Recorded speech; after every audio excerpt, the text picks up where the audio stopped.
Allora, buonasera a tutti. Apriamo la seduta del Consiglio Comunale. Passo la parola al segretario per l'appello. Di Campagnolo, Regani, Giulini, Rizzi, Mantovani, Gerò, Gerò Maria,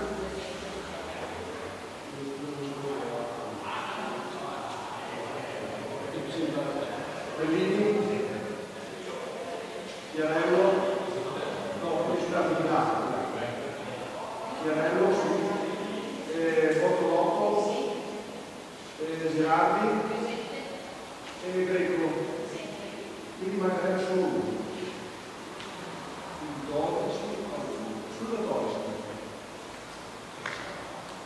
Allora, per gli scrutatori nominiamo Samuele Bellini, Lanati e Gerò.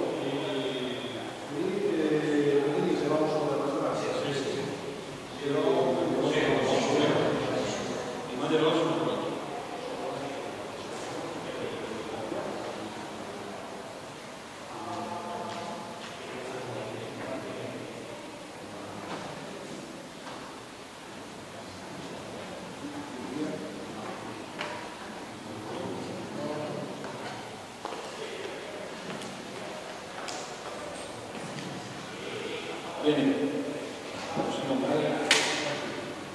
Allora, prima di partire con il primo punto all'ordine del giorno, volevo ringraziare il nuovo segretario della sinistra che ci ha dato sempre la prima spalla per il momento, volevo ringraziarlo per la disponibilità.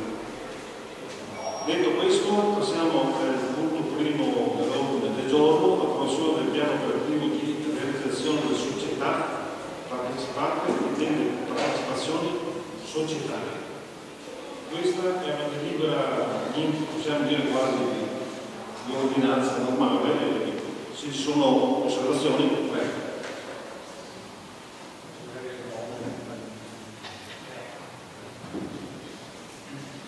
Sì, volevo chiedere solo un chiarimento.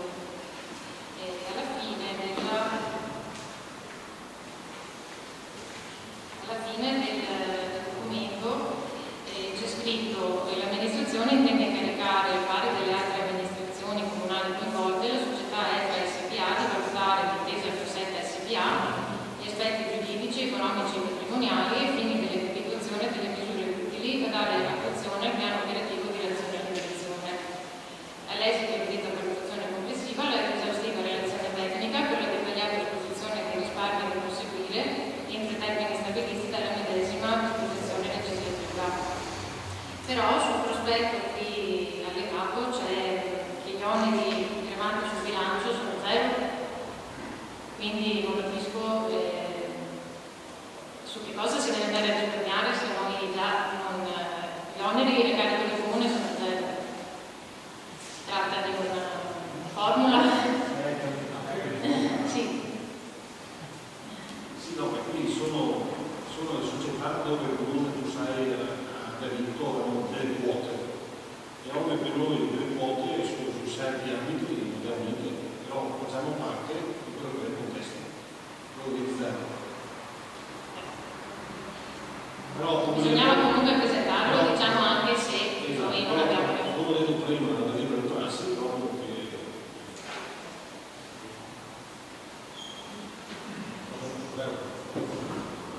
buonasera a tutti.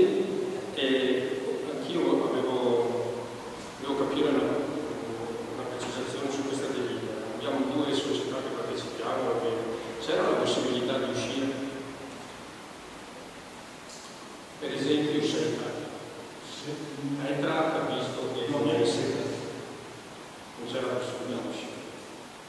non credo c'è una domanda con sul punto, però non credo che non sia. Nel senso che essendo la delibera che va a centralizzare, no? Credo che il senso della legge Cottarelli era quella della spesa del più, quindi cercare di incidere verso le società e l'altra era anche quella magari di solito delle quote o Tu sai che senti uscire, sempre sta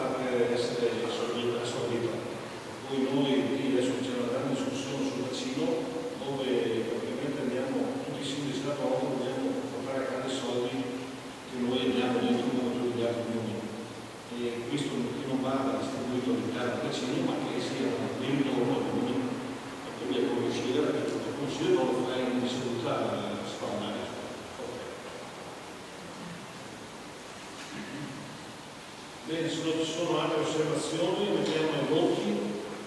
Chi approva?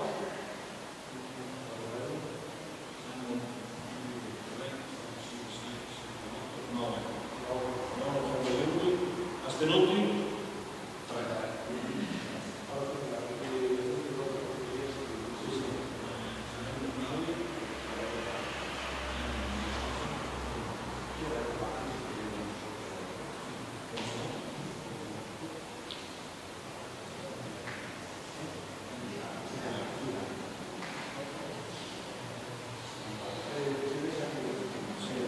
Mettiamo subito immediatamente eseguibilità. Chi approva? Contrari? Astenuti? Grazie.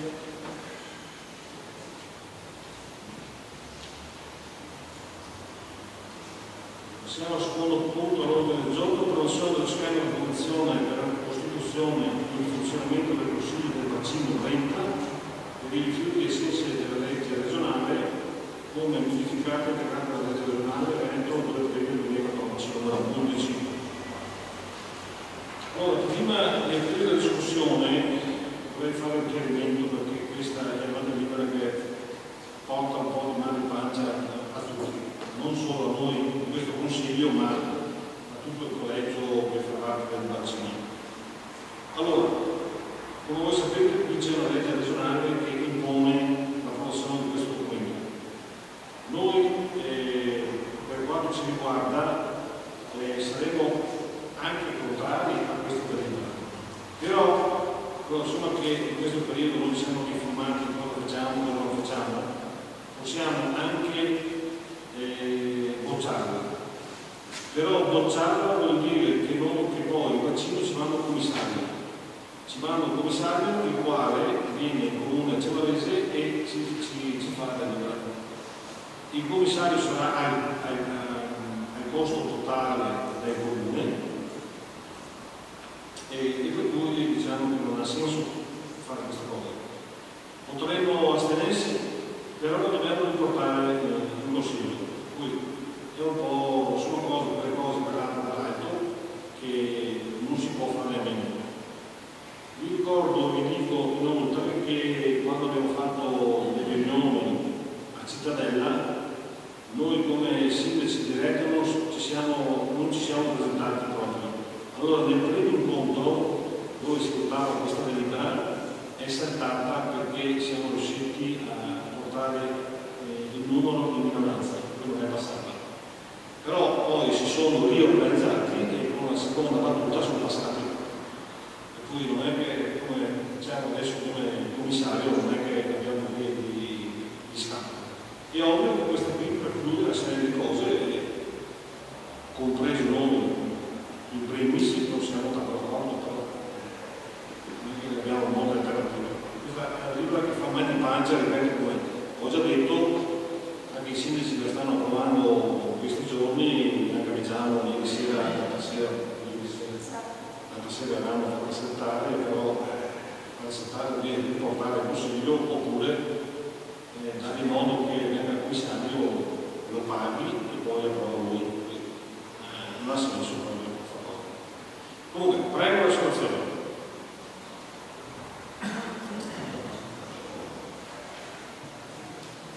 Io credo che non sia sufficiente questa spiegazione che lei ha dato e credo anche che sia giusto che i cittadini siano informati di tutto l'iter che ha portato a questa delibera, anzi questa proposta di delibera che è all'ordine del giorno questa sera. Questo punto all'ordine del giorno che abbiamo Scusa, no, non è stato chiaro, cosa vuol dire quello che hai appena detto? che Perché in questo punto ho preparato un intervento in cui spiego meglio i contenuti della delibera, della proposta di delibera che abbiamo anzi andate ad approvare questa sera, che parte da lontano 2011. Il destino di Edra era in mano alla Regione. Non tutti i comuni proprietari della multi-utility che si affidavano ai servizi della stessa per la raccolta e lo smaltimento dei rifiuti sarebbero potuti rientrare nell'ambito territoriale di competenza. È quanto prevedeva il nuovo disegno di legge regionale sugli ambiti rifiuti. e cioè i nuovi bacini territoriali in cui il Veneto veniva suddiviso per la gestione dei rifiuti urbani e che corrispondono attualmente ai territori provinciali. Per ETRA, società operante in 3 province, ciò significava un vero e proprio smembramento sotto il profilo operativo. Entro il 31 dicembre del 2012, inoltre, i contratti per l'ambiente dei comuni decadevano e gli enti locali dovevano provvedere a nuovi affidamenti per il servizio. Il tutto all'interno di un quadro normativo nazionale e regionale ancora indefinito. Veniva così indetta subito la conferenza dei servizi degli enti locali soci di ETRA SPA. Basta solo il 50% dei comuni, una portata puramente politica, presieduta dal sindaco di Bassano, che approva una delibera nella quale si richiede alla Regione Veneto l'individuazione di un ambito o bacino territoriale ottimale di gestione omogeneo per i rifiuti, denominabile Brenta, coincidente con i comuni già facenti parte di ETRA. Era il 14 aprile 2013 quando la Giunta regionale, con la legge 52, delinea i 12 bacini territoriali per la gestione integrata dei rifiuti urbani in Veneto. Il Brenta coincide fatalità con il territorio servito da ETRA, che comprende parte delle province di Padova, di Vicenza e il comune di Treviso, 72 comuni. L'intento dichiarato è di favorire, accelerare e garantire l'unificazione del servizio di raccolta rifiuti sul territorio regionale. Il compito dei bacini sarebbe quello di attuazione di politiche e strategie volte ad organizzare il servizio di raccolta, trasporto, avvio, smaltimento e recupero di rifiuti urbani e di indizione della procedura di affidamento del servizio. Su delega regionale, i consigli di bacino possono procedere all'affidamento della gestione e realizzazione di impianti di smaltimento e recupero di rifiuti urbani previsti dalla programmazione regionale, quindi anche inceneritori o impianti a biogas. Cosa significa questo? A una prima e distratta lettura significa che la qualità della raccolta rifiuti sarà normalizzata in tutto il Veneto. Non ci saranno più eccellenze e non ci saranno più comuni, per così dire, sfortunati ma gestiti. Ci sarà un grande territorio dove qualcuno in alto, che ha la pretesa di vedere meglio di tutti quelli che stanno in basso, deciderà dove installare eventuali nuovi impianti di smaltimento rifiuti. Detta così sembra essere una bella cosa. Teniamo in mente questa osservazione perché poi ci ritorneremo. La legge stabilisce anche che i comuni che partecipano al cosiddetto bacino si legheranno tra loro sottoscrivendo un'apposita convenzione, della quale la Regione allega alla legge una sorta di brutta copia. Passano gli anni e il 4 maggio 2015 i comuni che fanno parte del bacino Brenta si riuniscono per approvare questa convenzione. Questo documento che certifica nero su bianco l'impegno reciproco. Un documento importante e, ripeto, vincolante per il futuro. Stiamo parlando di asporto rifiuti, di un servizio nobile che, se fatto bene, salvaguarda l'ambiente, salvaguarda il futuro dei nostri figli, salvaguarda il nostro portafoglio. Un documento talmente importante che nessuno però ne sa niente, nessuna commissione si riunisce qui in comune, nessuna informazione viene data ai consiglieri, i quali, ricordiamo, sono i rappresentanti dei cittadini e ne tutelano gli interessi. Nessuna riunione con i cittadini per informare che molte cose in questo importante settore che li riguarda stanno cambiando. Alla riunione convocata per siglare questa convenzione, e che si svolge a Cittadella, partecipano molti comuni, quasi tutti quelli coinvolti, ma non Cervarese. Nessuno ce l'ha detto, ripeto, lo veniamo a sapere leggendo il verbale della riunione stessa e questa sera dalla comunicazione del sindaco. A rappresentare i vari comuni ci sono i sindaci, qualcuno, pochi per la verità, mandano l'assessore competente. Cervarese non manca nessuno. In questa riunione si discute, almeno così si apprende dal verbale, intervengono alcuni rappresentanti dei comuni. Cervarese non può intervenire perché non è presente. Si vota la convenzione e la maggioranza approva, ma non tutti votano a favore. C'è chi si astiene e chi vota contro. E poi ci sono gli assenti, 18 su 72. 4 di questi sono rappresentati dai comuni dell'Unione Retina, Sassenti, Cervarese, Veggiano, Saccomongo, Roma. E su che cosa la maggioranza presente vota a favore senza che nessun cittadino sappia cosa sta accadendo e senza che vergognosamente nessuno della nostra amministrazione sia lì a difendere e a tutelare i diritti dei cittadini di Cervarese che vi hanno votato? Vota a favore che i comuni convenzionati si impegnano ad autorizzare il relativo soggetto gestore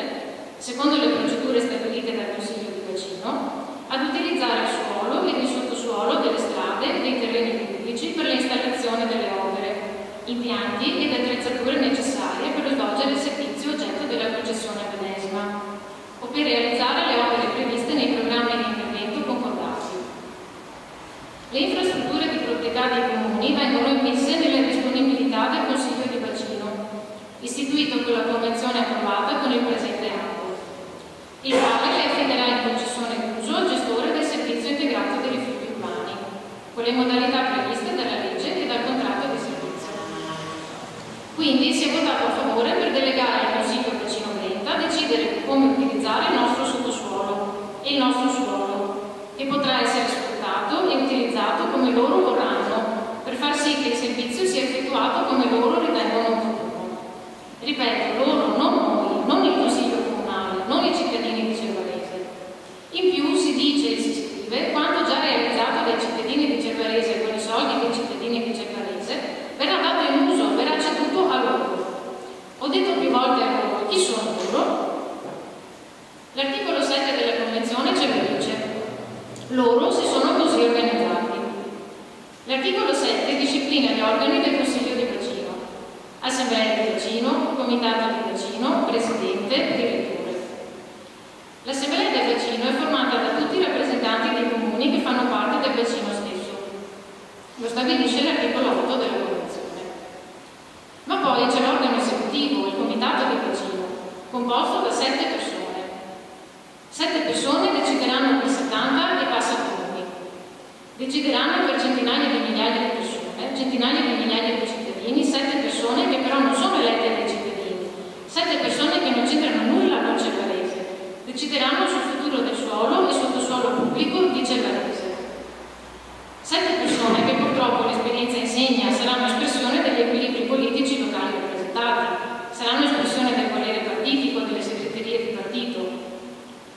E quando questo è accaduto, e cioè che tanto denaro è gestito da poche persone, espressione dei partiti, l'esperienza insegna, vedi Mafia Capitale, vedi Expo, vedi Mosa nel Veneto, per citare solo gli ultimi esempi. L'esperienza insegna che non va a finire tanto bene per le tasche dei cittadini. E allora torno al concetto espresso inizialmente che avevo promesso di riprendere. Tutto sembra pensato per fare del bene, per ottimizzare la raccolta dei rifiuti, ma una lettura più maliziosa che so molti di voi hanno fatto, tutto pare ancora una volta organizzato in modo che qualcuno che non è il cittadino ci guadagni alle spalle del cittadino stesso. E oggi viene proposto di approvare, perseguendo la stessa logica, l'abolizione del diritto dei cittadini di proteggere, tramite i propri rappresentanti in consiglio comunale, il proprio territorio, di decidere del proprio territorio. Approvate la sottoscrizione pro forma di uno statuto non più modificabile, che non è stato oggetto né di confronto né di possibile modifica. Noi del Movimento 5 Stelle votiamo sempre a favore quando viene difeso il diritto del cittadino, ma non sempre siamo soli. A volte accade che siamo in compagnia con altre forze politiche su questa battaglia, e quelli sono momenti importanti e felici politicamente. Come si può essere oggi a favore di autorizzare il relativo soggetto gestore, secondo le procedure stabilite dal Consiglio di bacino, ad utilizzare il suolo e il sottosuolo delle strade e dei terreni pubblici per l'installazione delle opere, impianti ed attrezzature necessarie per svolgere il servizio oggetto della concessione medesima o per realizzare le opere previste nei programmi di intervento concordati?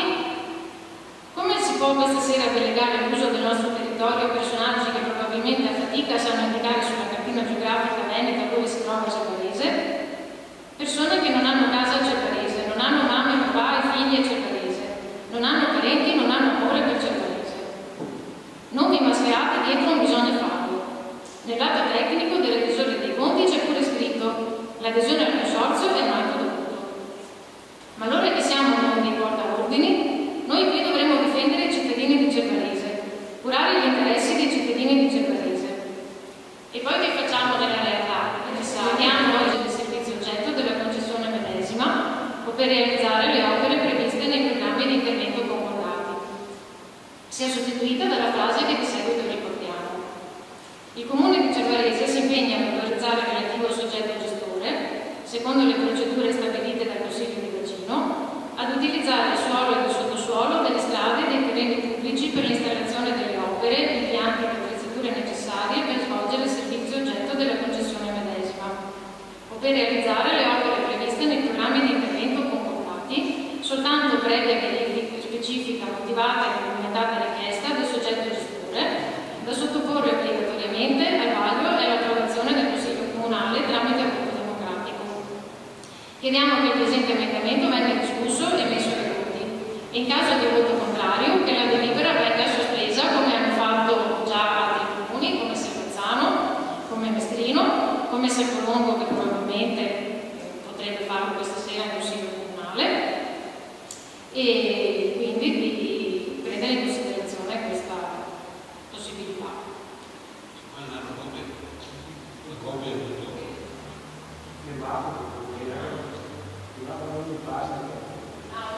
Sì, perché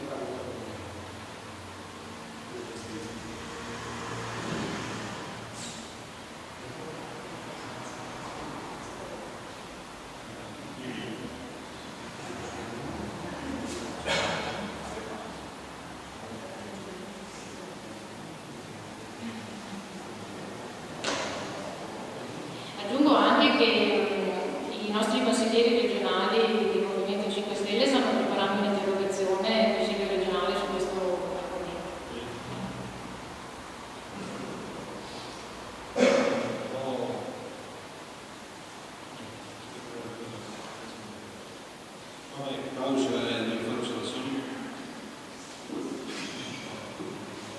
Allora, diciamo che ho cambiato l'intervento in corsa dopo le affermazioni, anzi le premesse che ha fatto il sindaco, e mi trovo pienamente d'accordo, e cioè del fatto che è una decisione presa dall'alto, però dobbiamo anche essere come dire, autocritici, nel senso che sono politici e consiglieri regionali votati dal nostro territorio, quindi dalla maggioranza. La questione dei rifiuti sembrava prendesse la giusta direzione, e cioè quella di Reggio Spongara, e quindi la scelta ovviamente ci troviamo di fronte. Allora, qui non è tanto una questione di consiglio di bacino o no, è una questione che poi quando si va nei consigli di bacino fa pesare anche la propria opinione. Capisco che con 10 quote che ha il comune di Cervanese rispetto, che ne so, le 74 quote che ha il comune di Bassano, poi lì si fa politica con la destra, si fa politica con la sinistra, con il centro, però qui dobbiamo fare il bene dei cittadini e dovremo veramente pensare solo ed esclusivamente a questo. Allora qui la scelta è tra pubblico o privato. È ovvio che questa scelta che ha fatto la Regione Veneto è per, permettetemi l'espressione, salvare Etna, inserendo un punto molto preciso che abbiamo sempre noi ostacolato, l'housing providing.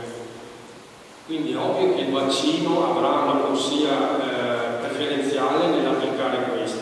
Io dico, non so, sì, hanno già fatto tutte le tue premesse e che mi hanno chiarito le difficoltà che ci sono a votare contro. Quindi proviamo a prendere atto, proviamo ad andare avanti, però prendiamoci questi impegni. Il primo è: cerchiamo in Consiglio di forzare l'altra possibilità che far gara, cioè il Consiglio ha la possibilità di far gara pubblica. Ma dirò di più, sarebbe opportuno, proprio perché poi far gara pubblica con un'estensione così vasta del territorio e geografica e con soprattutto molte differenze, premetto, mi ha fatto piacere che in questo Consiglio c'è lavoro, che così Retenus può in qualche modo avere anche il controllo, che prima era il bacino Padova 3, quindi era escluso dal nostro bacino. Detto questo, allora, continuando nel ragionamento, sarebbe opportuno fare questa pressione a livello di Consiglio, cioè gara pubblica a lotti. A lotti cosa vuol dire? Dividiamo ulteriormente il territorio, in modo da avere due cose. Uno, il controllo diretto sul servizio, perché nel momento in cui io faccio il lotto, lo chiamo di Cervarese per dire un territorio vicino, assieme ad altri comuni, che potrebbe essere Retenus e qualcun altro, a quel punto ho il controllo diretto del loro servizio sul mio territorio. Chiaro che prendiamo un po' di potere a livello comunale, però tutto sommato estenderlo ad altri 3 o 4 comuni. E il secondo fondamentale è riuscire a cioè riuscire ad avere una taglia applicata al servizio che viene fornito nel nostro territorio, più che una taglia immediata, pensate, tra il campo Sampierese oppure o Bove di Grappa oppure Rozzo, oppure andiamo oltre, no? Quindi abbiamo veramente una diversità territoriale spaventosa. Io sapevo che prima o dopo doveva la regione, infatti siamo in ritardo qua di 15 giorni, no? Però penso non sia un problema, non ci viene invalidato. Sì, però i 60 giorni partivano dal 4. No, ecco, l'importante è che non stiamo facendo anche altri. Quindi detto questo, io pensavo che la regione avesse un po' di valutazioni diverse, da dire cerchiamo di rendere omogenei i territori dal punto di vista morfologico, e invece non c'è stato. Quindi il mio suggerimento è questo: cerchiamo di, uno, prendere l'impegno di dire la gara lì, e lo si può fare, e soprattutto dividerla per notti. E l'altra è quella di mantenere il controllo sia del servizio che della taglia. Queste sono le tre condizioni che noi non lo facciamo come mozione perché serve relativamente in questo contesto. Lo auspichiamo che appunto l'amministrazione si prenda carico in sede di consiglio di bacino 40 che poi hanno giunto per i rifiuti, non ho capito come.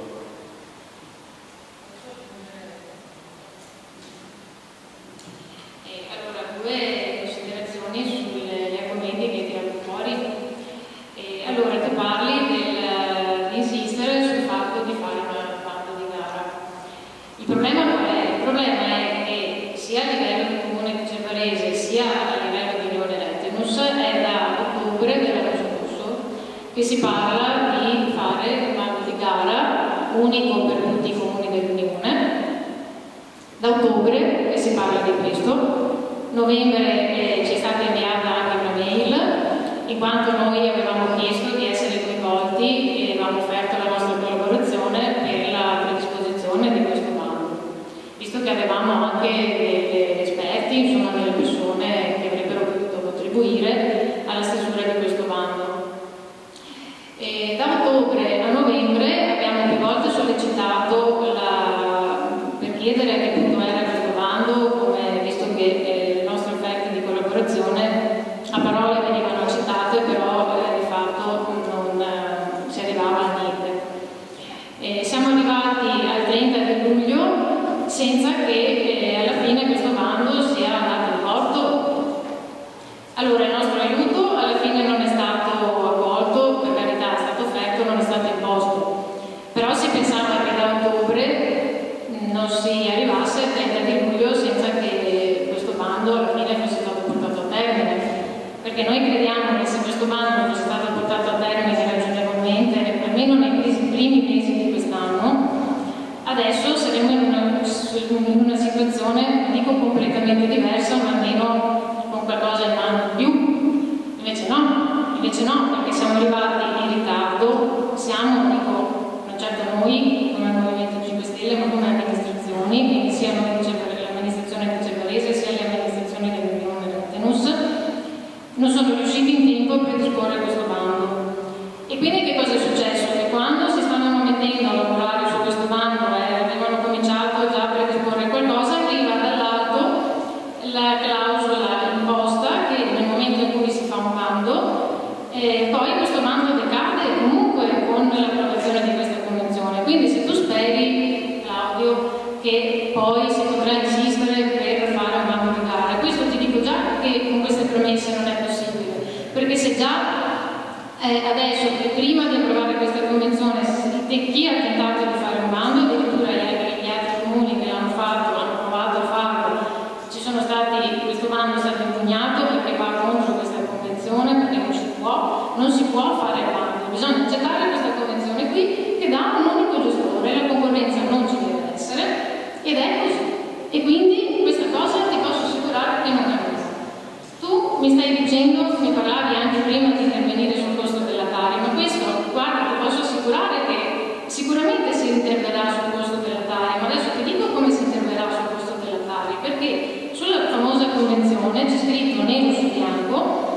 l'abbrattamento dei costi di funzionamento del Consiglio di bacino si fa fronte con i proventi tariffari della gestione del servizio integrato dei rifiuti. Quindi chi è che li paga questi organi di gestione del Consiglio di bacino? Li pagano i cittadini con la Tari. Questo bisogna dirlo, i cittadini lo devono sapere questo, che i soldi verranno fuori dalle bollette che i cittadini pagheranno. Questo è il discorso, è scritto nero su bianco. Bene, grazie. Io chiedo la sospensione alla maggioranza su questo emendamento. Io ci vedo veloce. Grazie.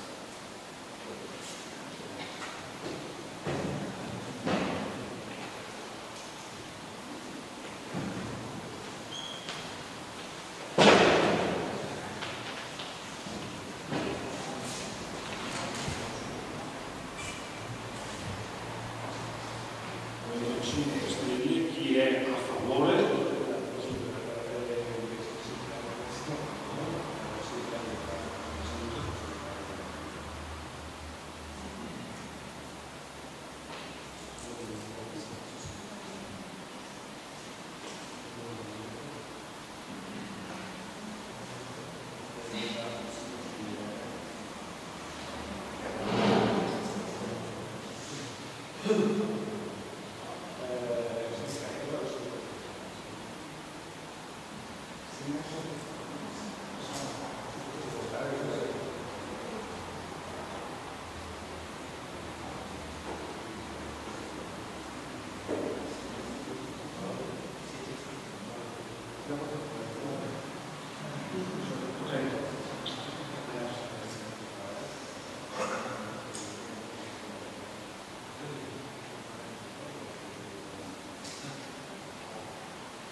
Quindi precisazione, visto che abbiamo in sala il dottor Malitana, il segretario, che mi chiede che su questo emendamento c'è bisogno di un parere del funzionario, non credo? Scusate, ma così ti parlo. Cioè il segretario mi chiede se questo emendamento ha bisogno di un parere di un funzionario comunale.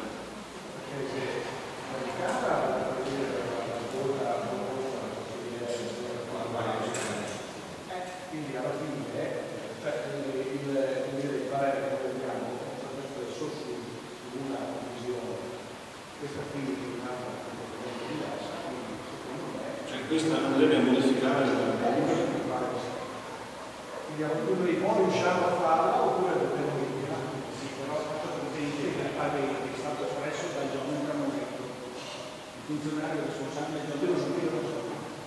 Dal momento che manca in sala del Giovanni Camoretto, il regolamento prevede che il parere lo esprime il segretario comunale.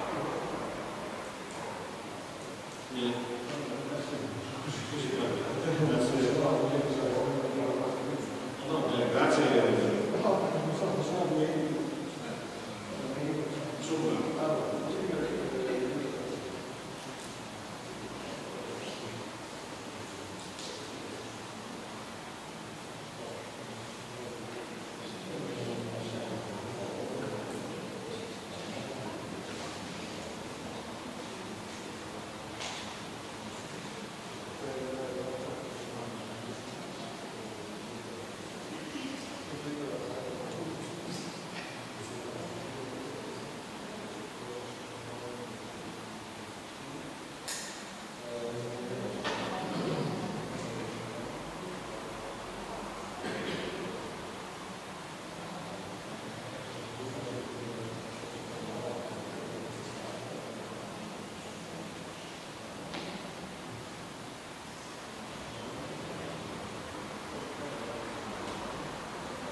sono ampliato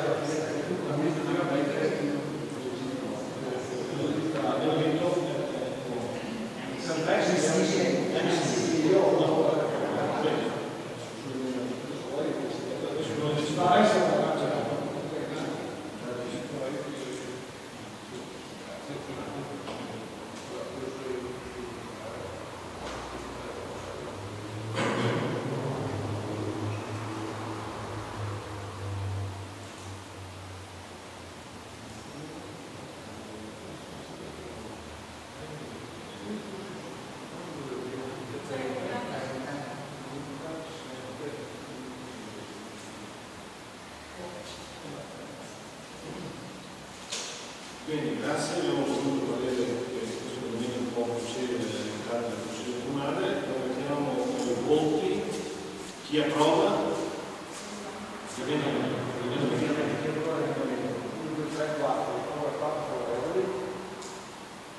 contrari?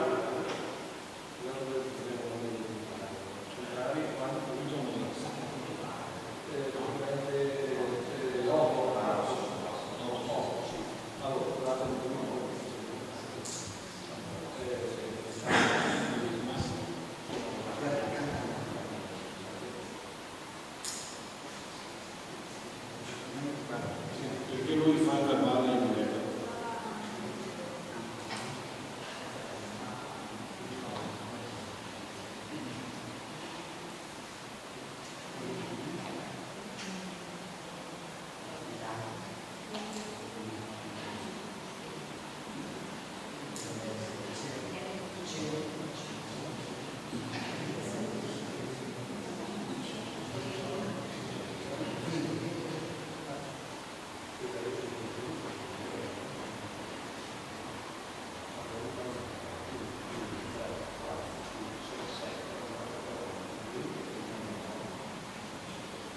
Allora noi cambiamo qua,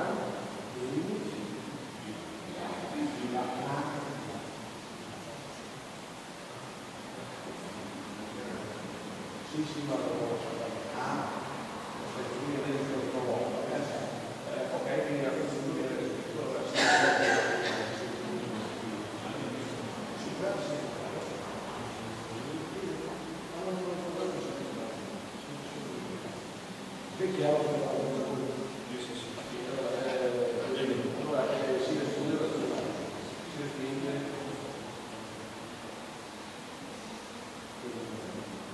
Bene, abbiamo messo tutti, è stato spinto l'emendamento. Andiamo sulla delibera, lo vediamo se ci sono altre osservazioni, vediamo i voti, chi approva,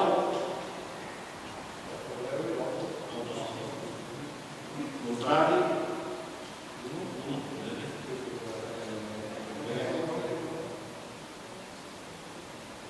astenuti.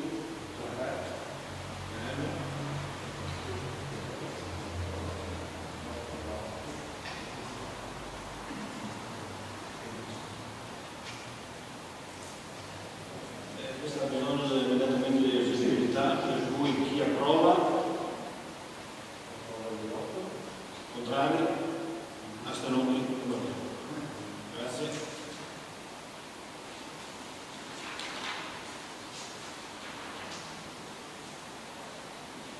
Passiamo al punto 3, mozione presentata dal Movimento 5 Stelle in merito a attivazione commissioni consigliari permanenti, statuto e regolamento. Allora, come abbiamo già detto, perché questa proposta qui è stata fatta anche dalla consigliera Chiarello, e siccome per noi non abbiamo per il momento argomenti dove andiamo a toccare sia il regolamento che lo statuto, e comunque sia nello statuto è scritto sulle commissioni, all'articolo 33 è scritto che il Consiglio Comunale può istituire commissioni, oppure altresì il Consiglio Comunale può altresì istituire commissioni consigliari permanenti per materie eccetera eccetera. Per cui, siccome che noi non siamo contrari a determinate cose, però faremo le commissioni qualora ne necessitano argomenti importanti. Tra l'altro, volevo sottolineare che quando facciamo la riunione di capogruppo, quello lì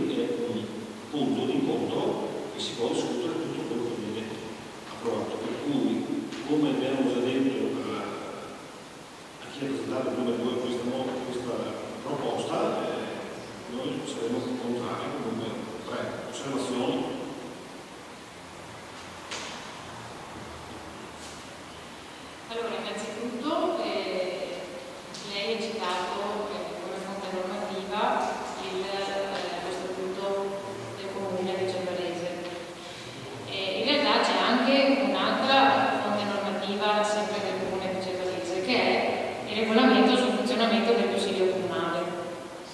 Quindi queste decisioni vanno prese alla luce di tutte le normative, non si può citarne solo alcune. Era stato citato anche il 267, dove effettivamente il testo unico sugli enti locali, dove effettivamente è scritto che le commissioni sono facoltative. E così è scritto anche nel nostro statuto, però nel nostro regolamento all'articolo 5 c'è scritto le commissioni consigliari, costituzione e composizione delle commissioni permanenti. Il numero e le materie di competenza delle commissioni consigliari permanenti vengono determinati di norma con la deliberazione dell'adunanza consigliare immediatamente successiva alla prima. Ciascuna commissione è composta da 3 consiglieri, almeno uno dei quali attribuiti alla minoranza. La commissione per lo statuto e i regolamenti è composta invece di 5 consiglieri comunali, di cui almeno 2 attribuiti alla minoranza. Tale commissione è presieduta dal sindaco o suo delegato. L'elezione è fatta in consiglio comunale con le modalità concordate nella conferenza dei capigruppo, o in caso di disaccordo con voto limitato un solo candidato, nell'adunanza di cui è il primo comma e quella successiva. Quindi io, leggendo il nostro regolamento, interpreto che la commissione, almeno quella statuto e regolamenti, non tutte le altre, quella statuto e regolamenti dovrebbe essere attivata, perché allora se noi ci diamo delle regole, perché questo è il regolamento sul funzionamento del Consiglio Comunale, è una normativa locale, non è una normativa nazionale, quindi è una normativa che ci diamo noi stessi decidiamo come fare funzionare il Consiglio sempre nel rispetto della normativa nazionale. Se ci diamo delle regole e poi non le rispettiamo, allora tanto vale che ci troviamo al bar e parliamo delle cose del comune, perché allora a quel punto non c'è più alcuna differenza. Comunque teniamo a precisare che a parte questa motivazione ce ne sono anche altre per cui chiediamo l'attivazione solo di questa commissione, quindi non di altre commissioni. È citato nel nostro regolamento e poi abbiamo anche tenuto conto in questa proposta delle competenze che noi come gruppo consigliare possiamo offrire. E non abbiamo competenze sufficientemente elevate per proporre un contributo efficace su tematiche come sociale, bilancio, edilizia. Per questo motivo non ce ne siamo sentite di proporre l'attivazione di altre commissioni, mentre per quanto riguarda la commissione regolamenti, trattandosi di atti normativi generali, siamo nella condizione di mettere a disposizione le competenze del nostro gruppo perché sia uno strumento utile, non una perdita di tempo. Nessuno vuole perdere tempo perché tempo ne abbiamo poco anche noi. Lei poi fa riferimento alle conferenze di capigruppo, ma sono una cosa diversa, perché le conferenze di capigruppo si riuniscono tutte le volte che c'è il Consiglio e trattano dell'ordine del giorno dei relativi consigli. Invece la Commissione Regolamenti si riunisce solo quando all'ordine del giorno c'è una modifica allo statuto, l'approvazione del regolamento, la modifica dei regolamenti, facendo 2 conti da quando si è instaurata la nuova amministrazione, se fosse stata attivata la Commissione Regolamenti a quest'ora si sarebbe riunita una sola volta, perché c'è stata una sola seduta consigliare dove si è trattato di questi argomenti, per cui noi non crediamo che sia un aggravio o comunque una perdita di tempo. Noi chiediamo di attivarla, evidentemente è ovvio che verrà convocata solo quando c'è necessità, non quando si trattano argomenti che non c'entrano nulla con i regolamenti e con gli statuti. Ripeto, in un anno di attività amministrativa della nuova amministrazione sarebbe capitato una sola volta. Se non ci sono regolamenti, non c'è niente da discutere su questo, evidentemente la commissione non viene attivata. Preciso anche un'altra cosa, che a questo punto se voi ritenete che questa commissione non sia da attivare così, allora bisogna procedere con una modifica del regolamento del Consiglio Comunale, non può rimanere secondo noi questa frase qui che cita espressamente questa commissione, poi noi la commissione non la attiviamo per i motivi che ho detto prima. Noi abbiamo chiesto anche pareri dall'autorità di garanzia, che è il professore civico, che ci ha dato l'interpretazione che noi proponiamo questa sera. Per cui ci ha anche aggiunto una cosa che io sottopongo alla vostra attenzione. Chiaramente questa è un'interpretazione che ha dato l'autorità di garanzia. Dal momento che è più di un anno che si è insediata la nuova amministrazione, dal momento che questa commissione non è ancora stata istituita, si corre anche il rischio di essere segnalati alla questura per l'omissione di atti d'ufficio. Questa è l'interpretazione che ci ha dato il professore civico.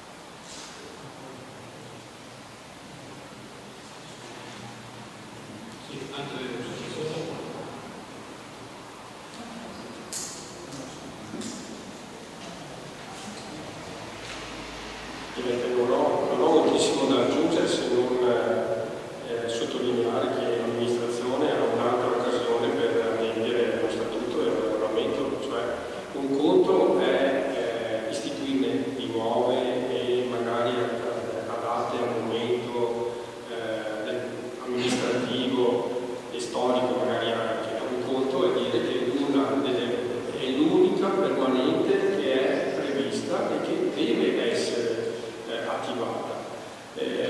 Sostituire questa alla conferenza dei capigruppo è tutt'altra cosa.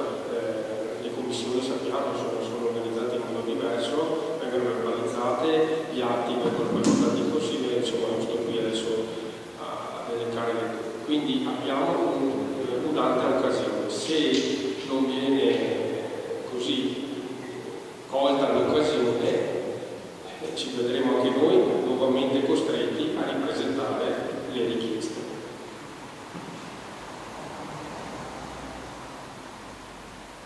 Bene, grazie. Ripeto un'altra volta perché forse non è capito. Noi non abbiamo mai detto che non faremo commissioni. Le commissioni le faremo laddove serve. Se facciamo commissioni per perdere tempo, non le facciamo. Ma però le commissioni le faremo, perché non le abbiamo escluse dal regolamento e dal statuto, le faremo qualora necessita le commissioni. Detto questo, votiamo ai voti la delibera mozione, scusate, del Movimento 5 Stelle. Chi approva?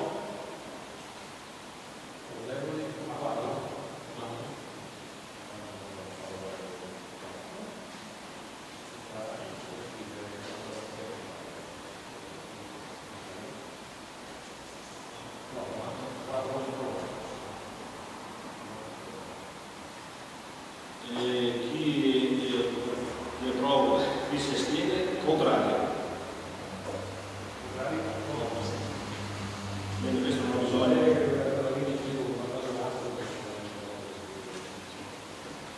Bene, grazie. Passiamo al punto 4. Esame della approvazione e convenzione con il Comune di Reggiano, San Colombo e Rocolombo per la gestione congiunta del servizio di asilo nido.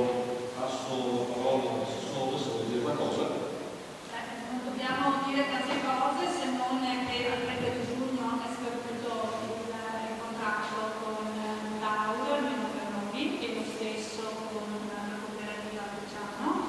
Allora abbiamo pensato di unire, fare una gara unica Reggiano e Cervare di Santa Croce, dove Reggiano agli abitanti e noi riusciamo a coprire eventualmente anche un numero più alto con il suo aiuto. Per il momento stiamo soltanto attendendo la presentazione della gara. Prego, osservazioni? Sì, in effetti mi è risposto, comunque volevo solo una precisazione perché in effetti qui sul testo vedevo scritto su modalità operative e leggo e si concorda che per la gestione di entrambe le strutture dei nidi si ricorrerà all'affidamento di un unico operatore. Quindi volevo capire come veniva individuato questo operatore, ma non volevo chiedere che venisse fatta la cosa. Ma io volevo solo capire che Rovolon partecipa per il servizio, cioè viene poi... Allora, con noi ci sarà appunto Bologna che rimane, come è stato fino ad oggi, e nella Reggiano sarà.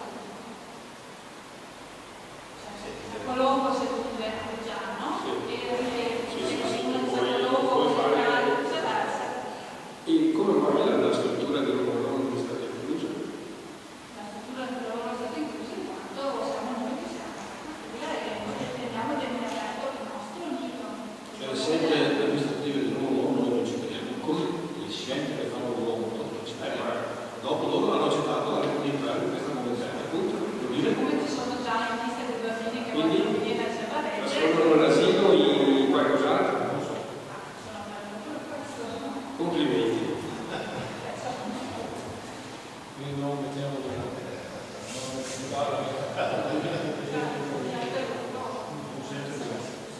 Bene, se non ci sono altre osservazioni, io metterei, ci sono altre osservazioni, metterei i voti.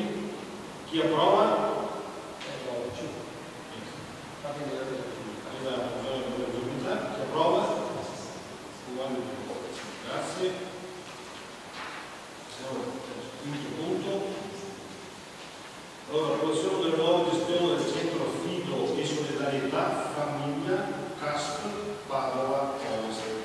Questa la puoi spiegare bene? Sicuramente è una convenzione di continuità del progetto iniziato nel 2013, penso che non dobbiamo spiegare praticamente niente, è un progetto che vale. Per i cittadini che magari non sanno, È un progetto di affido, un progetto soprattutto per i minori, per quanto riguarda l'affido e l'aiuto familiare. Quindi l'aiuto familiare, abbiamo delle famiglie che sono state seguite e istruite ancora dal 2013 ad oggi.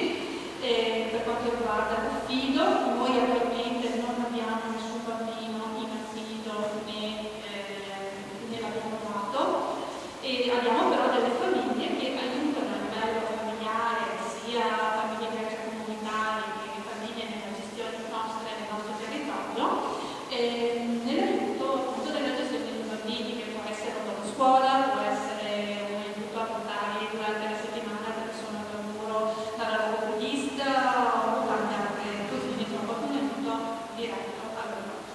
Il progetto è un progetto regionale, abbiamo avuto degli ottimi risultati. Le famiglie, perché come stiamo parlando, attualmente si stanno incontrando appunto con il CAS, che è questo centro che viene diretto principalmente dal dottor Borsellino, che è anche il promotore di questo progetto. Ci sono psicologi, ci sono istruttrici che seguono, possiamo dire, mensili, che se non addirittura giornalmente, settimanalmente, le famiglie. E quindi l'intenzione è di continuare con questo progetto. Bene, osservazioni?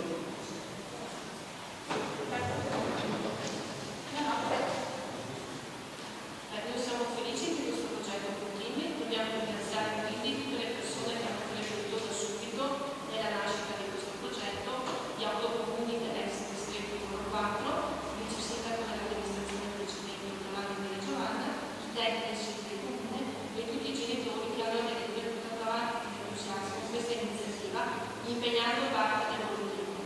Auspichiamo che sempre più famiglie comprendano l'importanza di fare rete per aiutare i ragazzi e le famiglie. Altre osservazioni?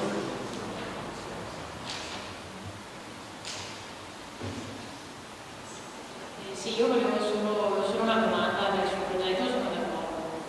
Però abbiamo la stessa cosa, l'abbiamo votata anche ieri sera in unione elettrica, secondo me è necessario fare due Perché noi a livello sociale non siamo all'interno della Repubblica, quindi è una cosa nostra comune. Noi come sociale non siamo all'interno della Repubblica. però ieri sera abbiamo votato lo stesso Perché abbiamo i comuni che sono all'interno dell'Unione. Molto velocemente, ci ha fatto i ringraziamenti di questo progetto straordinario che è nato con, chi lo sa benissimo, insomma, con le difficoltà che c'erano a Padova di gestire gli affidi, e quindi avere un affido controllato direttamente da dei comuni dimensionalmente simili credo sia fondamentale.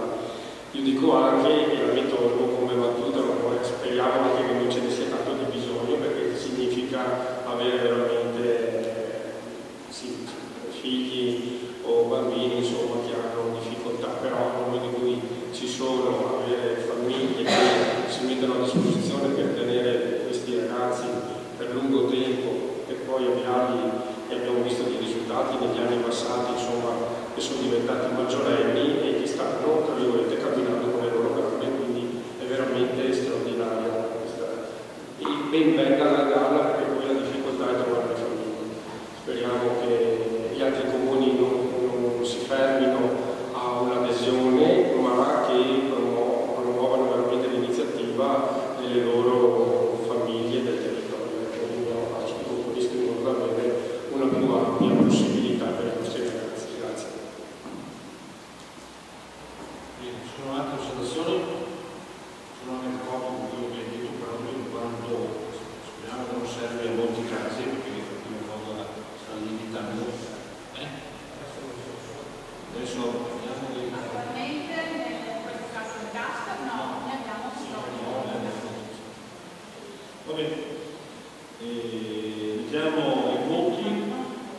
approva?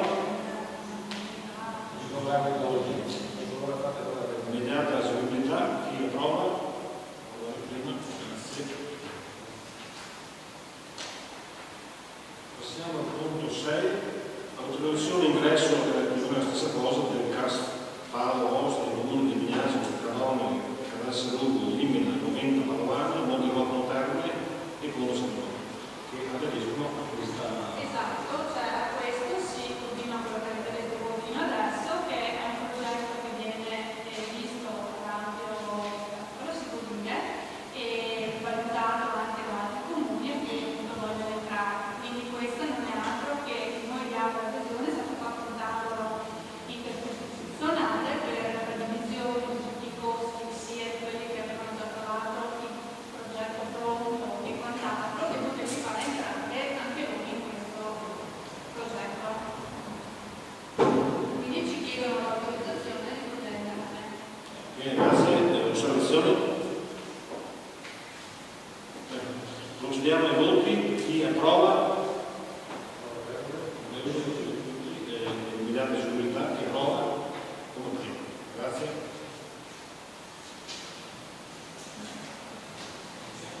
L'ultimo punto, spero lo abbiate tutti quanti, perché sapete che avevate preso d'atto del parere degli equilibri generali di bilancio.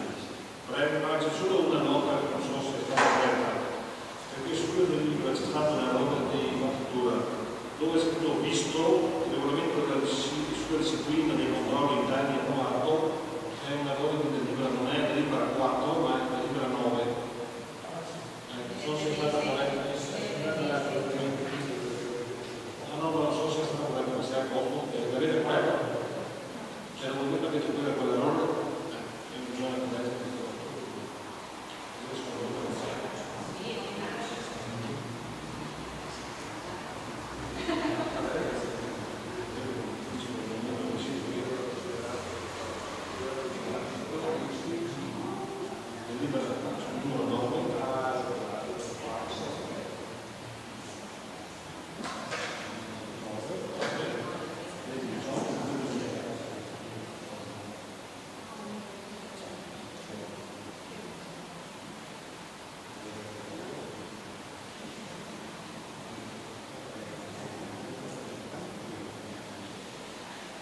Bene, passo la parola all'assessore per una relazione, grazie. Sì, allora questo è una delibera che era un adempimento obbligatorio previsto dal testo unico che una volta all'anno ovviamente deve dare atto del adempimento fino all'anno scorso era il 30 settembre e stava il decreto legislativo dell'organizzazione che l'ha anticipato il 31 giugno. Purtroppo è la data non felice perché non abbiamo ancora dei elementi per poter anche vedere certi dati. Comunque si è dato atto del permanere degli equilibri, sia la relazione arrivata del responsabile che il fatto che dare atto della decisione informata.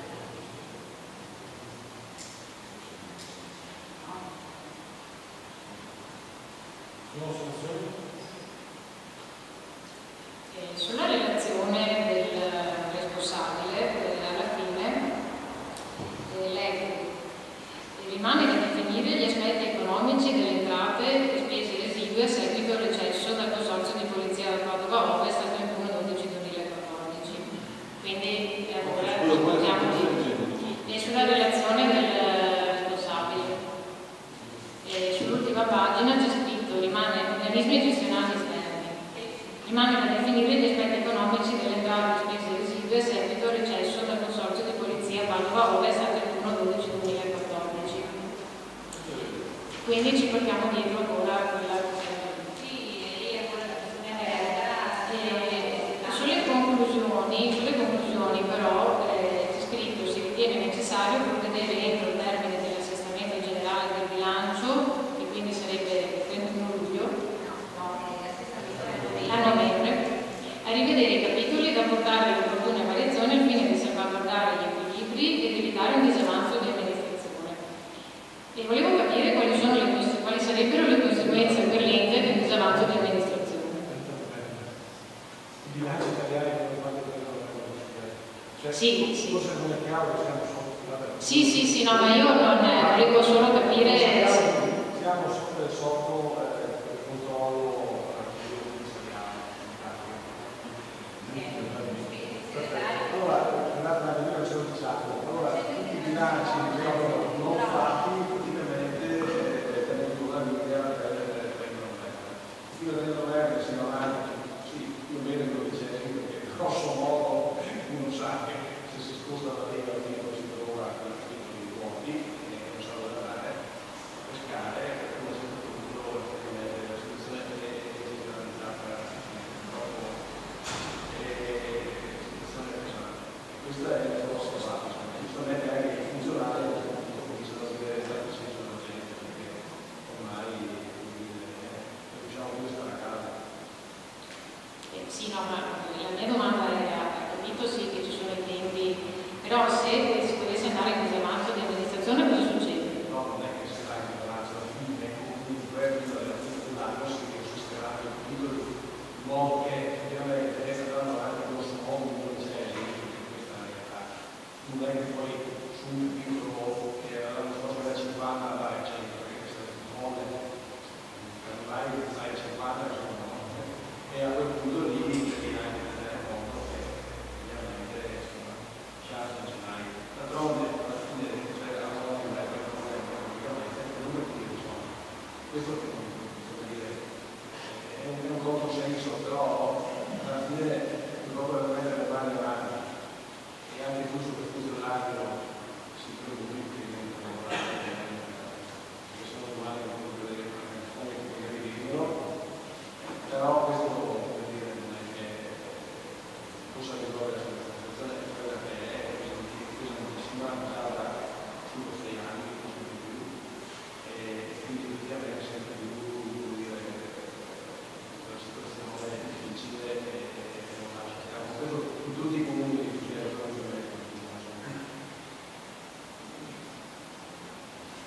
Grazie segretario, altre osservazioni? Noi mettiamo i voti. Grazie. Mettiamo i voti dalla delibera. Chi approva? 8. Contrari? Astenuti? Immediata eseguibilità. Chi approva?